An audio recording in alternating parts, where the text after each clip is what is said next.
Ini menceritakan tentang bagaimana kondisi nanti di hari akhir. Ada 3 kelompok.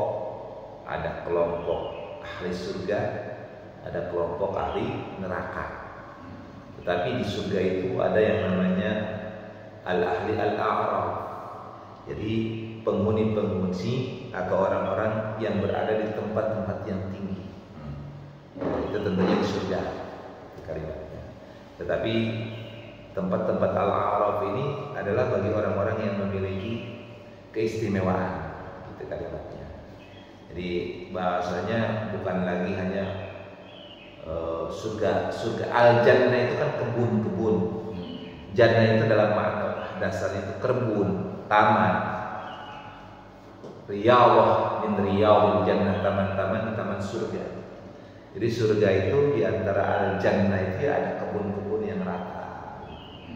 Tapi ada tempat al-a'raf gitu, tempat-tempat yang tinggi yang dimuliakan Allah. Gitu kan. Nah, itu kemudian diceritakan kemarin bagaimana obrolan antara ahli surga dengan ahli neraka.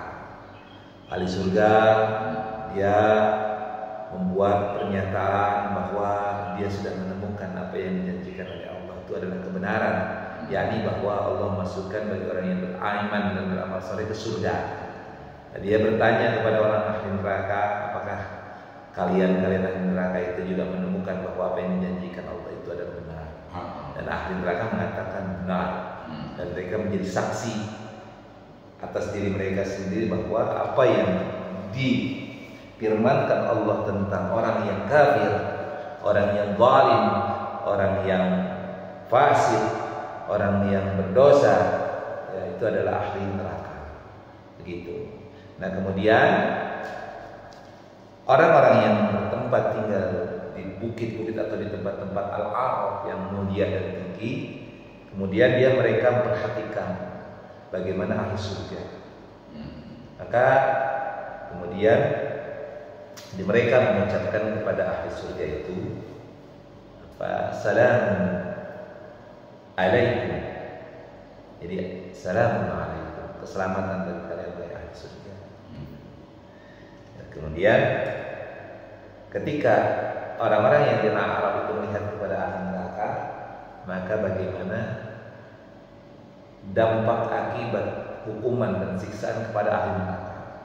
Maka orang-orang yang di Al-A'raf ini kemudian mereka mengucapkan, ya Allah, la taj'alna ma'al qaumil zalimin. Jangan engkau jadikan kami bersama orang-orang yang zalim ahli neraka ini. Nah, itu. Jadi ucapan atau doa yang panjatkan oleh orang-orang yang dalam Al-A'raf, ya. Kemudian orang-orang ahli surga ini yang mereka ini adalah wanada ashabul a'raf rijalan ya'rifunahum bisimahum. Artinya orang-orang yang di atas a'raf, tempat-tempat yang tertinggi tadi, mereka menyuruh orang-orang yang mereka kenal dengan tanda-tandanya sambil berkata.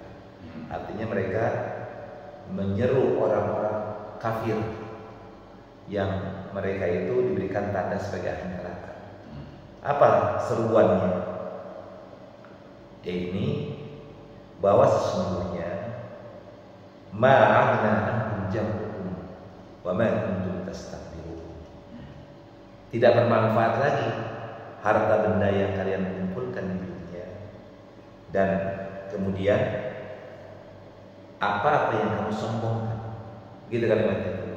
Jadi ketika orang yang ada di Al-A'raf ini melihat kepada ahli neraka yang mereka sudah kenal ini bahwa mereka ini adalah ahli neraka, maka mereka mengucapkan, tidak lagi bermanfaat bagi kalian harta-harta yang kalian dulu kumpulkan, yang kalian lupa terhadap Allah, dan harta-harta yang kalian sombongkan sekarang ini tidak bermanfaat lagi.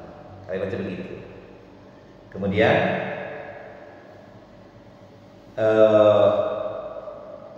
orang Al-A'raf ini kemudian mengatakan, itukah orang-orang yang kamu telah bersumpah bahwa mereka tidak akan mendapatkan rahmat Allah? Artinya kepada orang ahli neraka ini Al-A'raf, orang-orang yang ada di tempat ini kemudian dia boleh dikatakan mengungkapkan, menyindir ahli neraka. Apakah itu mereka ahli surga itu kan yang dahulu engkau menyatakan bahwa mereka tidak akan mendapatkan rahmat Allah. Dulu ahli neraka ini mengatakan bahwa orang yang ahli surga itu adalah orang yang sesat, orang yang salah, orang yang tidak akan mendapatkan kasih sayang dari Allah. Maka kata orang-orang yang di atas tempat ini, ahli neraka itu yang sekarang di tempat surga itu, yang dulu kamu bersumpah bahwa mereka akan tidak pernah mendapatkan rahmat dari Allah. Apa kebalikan? Kamu yang mendapatkan siksa Allah, yang justru mereka mendapatkan rahmat Allah. Jadi sebuah kalimat sindiran. Kemudian dilanjutkan, udhulul jannah. Ahli surga, masuklah kalian ke dalam surga. Ya. La khaufun 'alaihim wa la antum tahzanun. Tidak ada rasa takut, tidak ada lagi kesedihan bagi kamu sekarang. Itu ya. Jadi Allah yang berfirman. Maka setelah itu Allah berfirman, masuk ke dalam surga. Wahai ahli surga, maka hilang rasa takut, hilang kesedihan bagimu, diganti dengan kegembiraan dan kebahagiaan. Nah, kemudian para penghuni neraka ini, mereka menyeru kepada penghuni surga. Yaitu apa yang mereka sebut? Mereka meminta agar diberikan air minum atau apapun rezeki-rezeki yang diberikan Allah kepada ahli surga. Karena ahli neraka ini tidak ada minuman kecuali air yang mendidih dan air hangat. Air neraka ini yang mereka ketika minum hancur binasa. Tidak ada buah yang dimakan, kecuali buah pohon zakum yang ketika dimakan durinya menancap di tenggorokan. Ini makanannya begitu. Maka mereka disiksa mati hidup terus dan terus begitu. Maka kemudian mereka menyeru kepada surga, ya ahli surga, tolong memberikan kami segelas air, seteguk minuman, setitis secuil makanan, gitu kalimatnya, agar kami bisa kenyang atau agar kami bisa merasakan nikmat kembali. Kami tidak disiksa seperti sekarang. Berikanlah seteguk minuman agar kami merasakan nikmatnya, gitu kalimatnya. Maka kemudian ahli surga mengatakan tidak bisa, karena Allah telah mengharamkan hal-hal tersebut kepada orang-orang yang kafir. Nah, ahli surga menolak, ya, nggak bisa dia ngasih air minum kepada ahli neraka. Kalau sekarang di dunia orang masih bisa bantu. Di agamanya apa juga, kalau dalam kondisi kepepet orang kehausan kita kasih minum. Tapi di neraka nanti di akhirat tidak ada lagi yang bisa bantu. Bahkan saudara, emak, bapak, anak nggak bisa bantu. Gitu. Kemudian yang diharapkan untuk diberikan minuman dan makanan ahli surga, maka ahli neraka ini adalah mereka yang kafir. Bagaimana kafirnya? Kenapa mereka disebut kafir? Yakni mereka menjadikan agamanya sebagai permainan dan sengaja Allah. Jadi menjadikan agama yang dianutnya sebagai permainan dan sengaja Allah. Artinya bisa jadi dia membuat-buat agama, seolah-olah agama itu ya permainan, bercanda. Seolah-olah agama itu hanya sekedar hiburan. Nggak boleh kita beragama begitu. Jadi menjadikan agama sekedar KTP. Agamanya apa? Islam. Nggak pernah sholat, nggak pernah ke masjid, nggak pernah puasa, nggak pernah melaksanakan syariat Islam. Nah, ini orang yang menjadikan agama sebagai permainan dan sudah surau. Kemudian yang paling parah, wagaratul hayatud dunya. Mereka tertipu oleh kehidupan dunia. Jadi nganggapnya dunia itu adalah segala-galanya. Mereka menganggap mereka mati dunia dan tidak bakal hidup lagi, sehingga mereka terbengkalai, bukan terbengkalai, terbuai, terpesona, terjerat, terbelenggu oleh lazat dunia, kenikmatan dunia, sehingga lupa akhirat. Nah, ini orang yang kafir yang diazab oleh Allah Subhanahu wa taala di neraka, yang haram untuk diberikan air surga atau makanan dari surga. Kemudian Allah menegaskan, ya, maka pada hari ini, yakni hari kiamat atau hari akhir nanti, Allah melupakan orang-orang kafir ini yang ahli neraka, sebagaimana mereka sudah melupakan Allah ketika di dunia. Itu. Nah, ini apa yang mereka lupakan, yaitu mereka melupakan pertemuan dengan Allah, mereka mengingkari ayat-ayat Allah.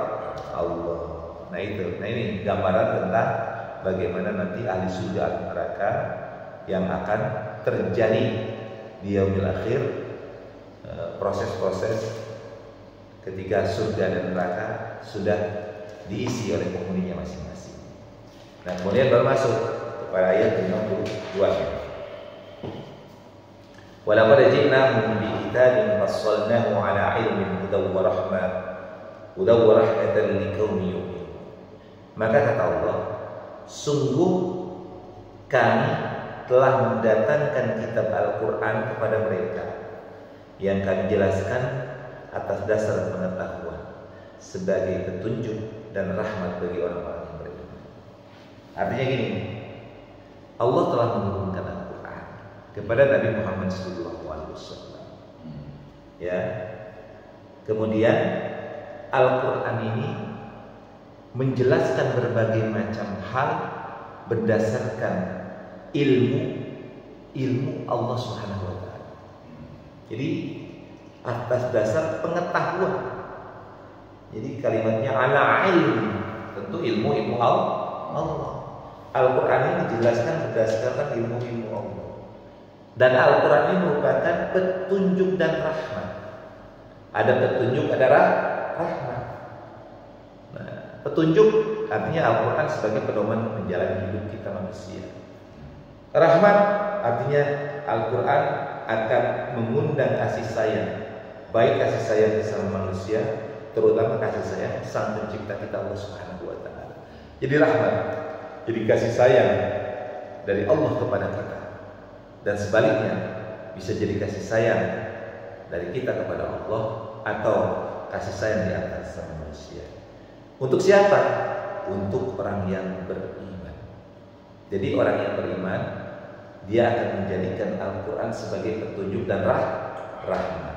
Atau orang yang beriman akan mendapatkan petunjuk dan rahmat. Itu kalimatnya. Jadi kalau nggak beriman, nggak bakalan dia dapat hidayah, dapat petunjuk atas Al-Quran itu, atau mendapatkan rahmat dari keberkahan Al-Quran. Jadi kalau ingin mendapatkan petunjuk dan rahmat dari Al-Quran, maka dasarnya harus iman. Jadi kalau pada dalam baca Al-Quran, maka harus yakin. Yakin, nggak boleh. Kalau nggak yakin dengan Al-Quran, nggak bakal jadi petunjuk, nggak jadi rahmat.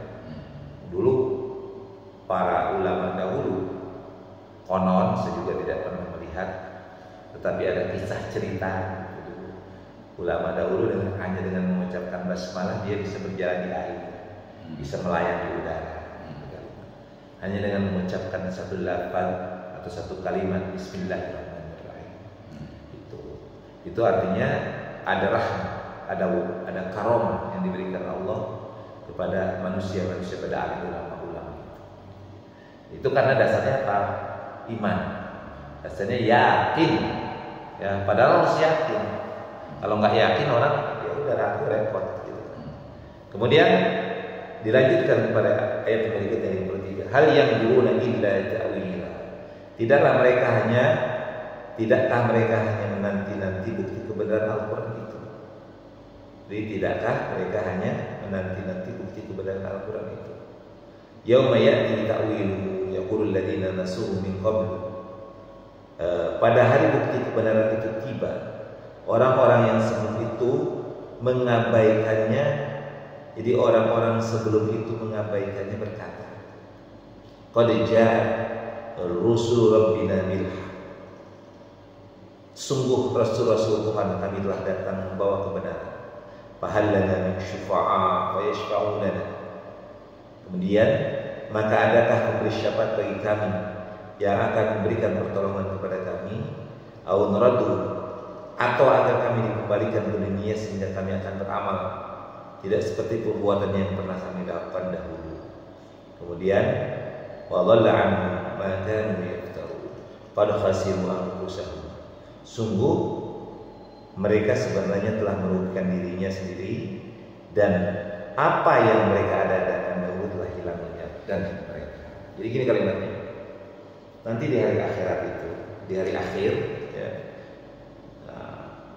Allah akan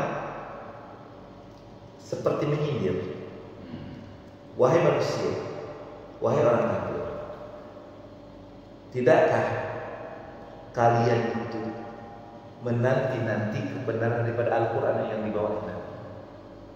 Artinya Al-Quran menceritakan tentang kiamat, Al-Quran menceritakan kalau orang kafir masuk neraka, orang beriman dan beramal masuk surga. Nah, itu kebenaran Al-Quran. Nah, orang-orang kafir ini menunggu mukjizat Al-Quran itu. Kalau benar Al-Quran ini ada dari Allah, sok buktikan kehebatan Al-Quran. Itu kalimatnya. Maka kemudian Allah menyindir, tidakkah mereka hanya menanti-nanti bukti kebenaran Al-Quran itu? Maka pada hari ini dibuktikan kebenaran Al-Quran.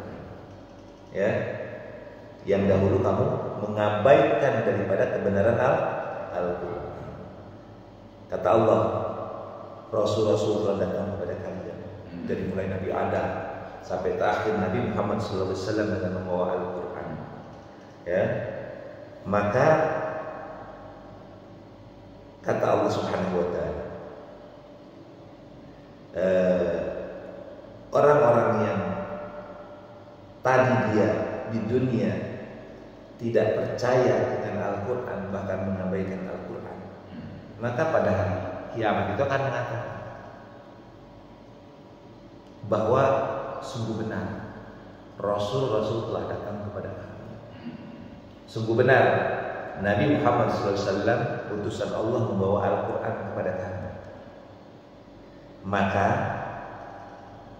pada hari ini, adakah yang akan memberikan syafaat dan pertolongan kepada kami? Atau ya Allah, kembalikan deh kami kepada dunia lagi. Maka kalau Engkau mengembalikan kami ke dunia lagi, kami tidak akan melakukan perbuatan kafir ini. Kami akan beriman dan beramal saleh. Ya Allah, kembalikan. Gitu. Jadi ada dua permintaan itu. Kata orang kafir yang ahli neraka tadi, yang ditegur, dibentak, artinya ditegur oleh Allah Subhanahu Wa Taala, bukannya ditegur, dilaknat oleh Allah Subhanahu Wa Taala, bahwa kamu orang kafir, Al-Quran sudah datang, dibawa oleh Rasul dari Nabi Muhammad SAW, tapi kalian dulu mengingkari Nabi Muhammad, mengingkari Al-Quran. Bahkan kalian menentang agar Nabi Muhammad mendatangkan mukjizat kebenaran dari Al-Quran, buktikan kebenaran Al-Quran. Maka pada hari ini dibuktikan kebenaran Al-Quran. Maka kemudian orang kafir tadi itu yang ahli neraka, dia mengucapkan, ya Tuhan kami, adakah pada hari ini yang akan memberikan syafaat dan pertolongan kepada kami dari azab neraka ini? Gitu kan? Tolong ya Rabb, tolong ya Rahman, adakah bagi kami yang memberikan syafaat untuk kami, yang menolong kami dari siksa api neraka? Atau gini deh, sekarang kami mohon kepadamu, kembalikan lagi kami di dunia, ke dunia, kembali hidupkan di dunia ya Rabb. Maka kami tidak akan pernah melakukan perbuatan kafir ini, kami tidak akan pernah melakukan kezaliman, kekafiran. Ketika Engkau mengembalikan kami lagi ke dunia, kami akan beriman dan beramal saleh. Itu kalimatnya itu. Kemudian Allah menegaskan, mereka sebenarnya telah merugikan diri mereka sendiri, dan apa yang mereka dahulu ada-adakan telah hilang jauh dari mereka. Jadi kata Allah tegaskan, nah orang-orang ini adalah orang yang merugikan dirinya sendiri. Sudah datang Nabi Muhammad membawa Al-Quran, membawa kebenaran dari Allah Subhanahu Wa Taala.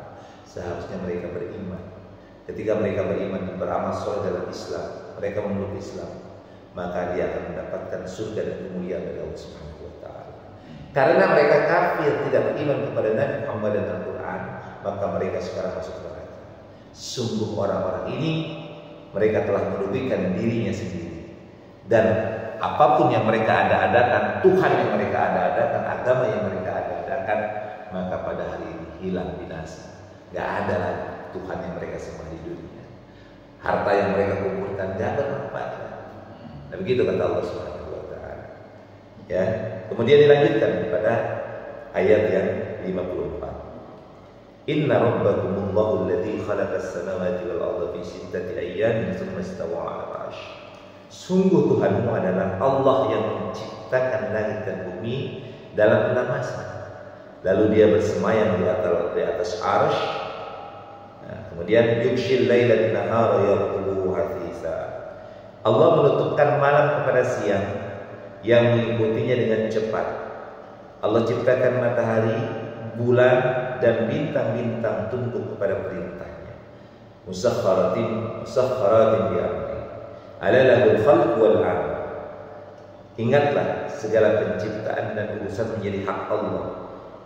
Tabarakallahu rabbul alamin. Maha suci Allah, Tuhan seluruh alam. Ini bentuk pujian bahwa Allah itu ketika ditanya Allah itu siapa sih?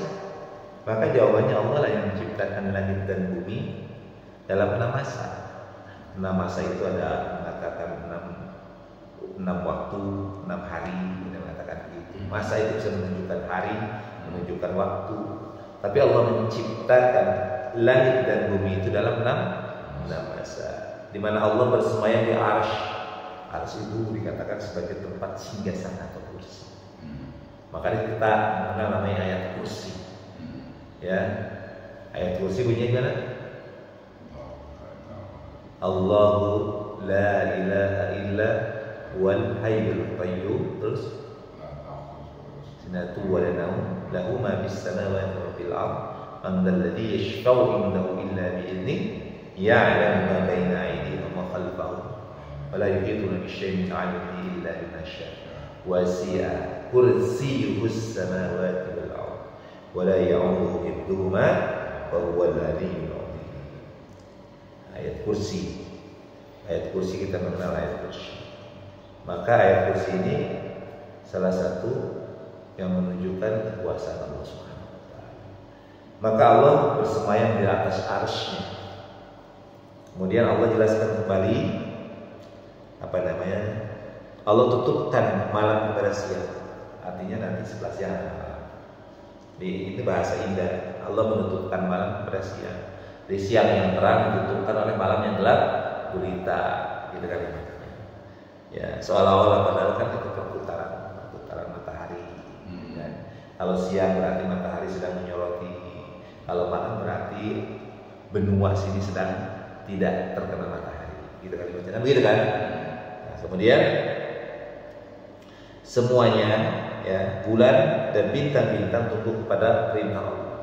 Ingatlah segala penciptaan dan urusan milik Allah. Milik Allah, Maha Suci Allah, Tuhan seluruh alam. Kemudian ud'u rabbakum tadarruan wa khufyah. Berdoalah kepada Tuhan, kepada Allah dengan rendah hati dan suara yang lembut.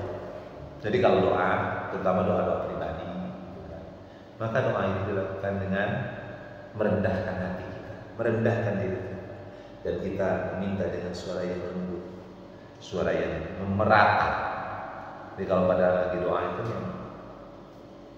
benar-benar kita meminta kepada Allah dengan menundukkan kepala, menengadahkan hati kita. Artinya menengadahkan itu menengadahkan kedua tangan, merendahkan diri kita dan hati kita, hilangkan kesombongan. Hadirkan rasa bahwa kita ini adalah hamba yang lemah, hanya sekedar manusia yang ketika Allah semua adalah kehendaknya. Hadirkan itu. Kemudian ucapkan kalimat-kalimat doa kita dengan ucapan-ucapan yang lembut. Jangan membentak-bentak. Makanya kalau doa itu jangan membentak-bentak. Rabbana atina fid dunya hasanah. Itu kan membentak. Ya Tuhan kami, berikan kepada kami kebaikan di dunia Kan lucu juga. Coba kalau ada orang minta, apa dalam begini, hei, beri saya uang dong. Marah pada. Minta pada dalam dengan nada tinggi dan membentak-bentak. Kira-kira bakal ngasih nggak? Nggak mungkin. Orang minta membentak. Maka nggak boleh kalau doa itu membentak-bentak. Tapi ya kalau orang minta, Pak, saya belum makan, Pak. Udah dari pagi saya belum makan. Tolong bantu saya untuk sekedar membeli makanan seikhlasnya. Kira-kira tersentuh nggak? Tersentuh. Nah itulah logikanya ketika kita minta sama Allah. Maka ketika kita minta Allah, rendahkan diri kita, rendahkan hati kita, jangan sombong. Kemudian mintalah dengan suara yang lembut, yang halus, yang menyentuh orang yang kita minta. Nah kepada Allah juga begitu sama. Jadi jangan membentak-bentak kalau doa.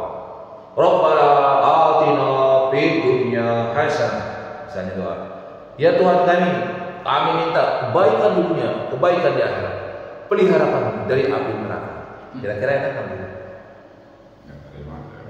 Padahal kita bilang, ya padahal yang ganteng, yang kaya, beri saya uang sebanyak-banyaknya. Kamu kan orang dermawan. Sambil membentak padahal ngasih kan? Lu minta bentak-bentak kue lu, dan begitu yang ada. Jadi kalau minta sama Allah tadarrul khufya, dengan merendahkan diri dan hati kita, dan juga dengan suara yang lembut. Sesungguhnya Allah tidak menyukai orang-orang yang melampaui batas. Kemudian wala tufsidu fil ardi ba'da islahiha. Jangan berbuat kerusakan di bumi setelah diciptakan dengan baik oleh Allah Subhanahu wa taala. Nah, ini artinya banyak orang yang melakukan rusak bumi itu membakar hutan, membakar tatanan kehidupan. Sekarang kalau hutan dijadikan hunian, kira-kira penghuni hutan marah? Marah, ular ke kampung, macan makanin ternak-ternak para penduduk kampung, karena hutannya tidak disediakan lagi. Mereka harus diberikan hak juga sebagai makhluk Allah. Maka kita harus rawat lingkungan, rawat kehidupan, rawat alam ini, jangan dirusak. Kalau apa-apa dirusak, lautan dirusak, gunung dirusak daratannya, digali-gali sana sini, diambil tambangnya. Yang terjadi apa? Kan ekosistemnya semua kan melari kemana? Maka jangan salah kalau alam itu marah, karena kita sudah mengambil haknya alam. Gitu kan. Jadi kalau ada banjir, maka jangan salah. Kenapa banjir? Dulu di sini nggak pernah banjir, sekarang banjir. Dulu apa masalahnya? Kamu yang salah, tidak memberikan haknya air. Air itu kan harus diberikan hak. Air itu kalau hujan itu kan ditampung oleh pepohonan. Tapi kalau pohon-pohonnya sudah ditebangin, wajar aja kalau banjir. Ya kan? Air itu kan dari gunung itu kan ditahan oleh kayu-kayu, maka kemudian air itu mengerucut kepada sungai-sungai kecil, ya kan gitu kan. Maka ketika dia hujan nggak longsor karena akarnya kuat. Tapi kalau gunung-gunung itu ditebangi, maka kalau terjadi hujan, kira-kira longsor nggak? Longsor. Nah itu artinya kita dilarang untuk melakukan atau merusak daripada alam. Ya, jangan engkau berbuat kerusakan di bumi setelah Allah memberikan atau setelah Allah memperbaiki daripada bumi. Jadi diciptakan dengan baik. Kemudian dilanjutkan, ya, dilanjutkan wad'uhu khaufan wa tama'an, dan berdoalah kepada Allah dengan rasa takut dan penuh harapan. Jadi ada dua cara doa kepada Allah, yang dimana dijelaskan dalam ayat 55 dan ayat ke-56. Jadi cara doa kepada Allah, cara meminta kepada Allah, yang pertama, rendahkan hati kita, rendahkan diri kita, hilangkan kesombongan, perasaan kita. Kemudian lembutkan suara kita ketika meminta kepada Allah. Ya Allah, ya Allah, ya Allah. Kemudian yang ketiga yang diajarkan di dalam ayat ke-56 adalah wad'u khawfan wa tama'an. Mintalah kepada Allah, berdoalah kepada Allah dengan rasa takut. Takut apa? Takut tidak diijabah, takut tidak diampuni. Wa qama, dan juga hadirkan di situ adalah harapan. Harap ya Allah, saya yakin doa saya akan dijawab. Jadi kalau lagi doa itu hadirkan rasa takut kalau kita tidak akan dijawab Allah Subhanahu wa taala. Hadirkan rasa takut kalau seandainya dosa-dosa kita tidak diampuni oleh Allah Subhanahu wa taala. Hadirkan rasa takut kalau seandainya justru takdir kita dan takdir keburukan ketika berdoa. Maka hadirkan pula di situ adalah harapan.